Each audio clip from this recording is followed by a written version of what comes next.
آج اتنی تکلیف ہوتی ہے مسلمانوں کے حالات کو دیکھ کر آپ یاد رکھیں، انگلش سیکھنے کے لیے، تیلگو سیکھنے کے لیے اور دیگر فن سیکھنے کے لیے ہمارے پاس ٹائم ہے،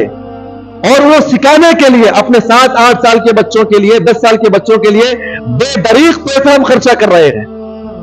یہ غلط بات نہیں ہے،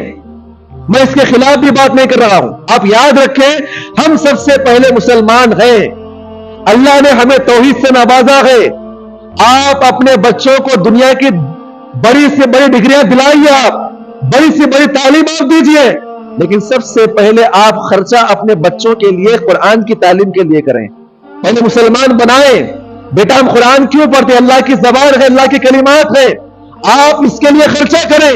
اور جب بھی موقع آتا ہے، جب بھی موقع آتا ہے مسلمانوں کے سامنے کہا جائے کہ آپ اپنے بچے کو پڑھنے کے لیے یہاں پر بھیجو، مکتب کا انتظام ہے، مدارس کے اندر بھیجو، تو سب سے پہلے فائدہ پوچھتے کیا کمائے گا،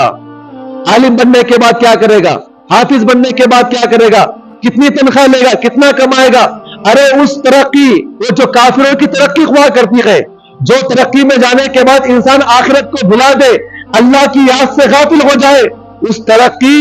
اور اس اونچائی سے بہتر ہے کہ آپ کا بچہ غریب شریف رہے گا لیکن آپ کے مرنے کے بعد دعا تو دے گا، دین کے اوپر تو قائم رہے گا، توحید کے اوپر تو قائم رہے گا۔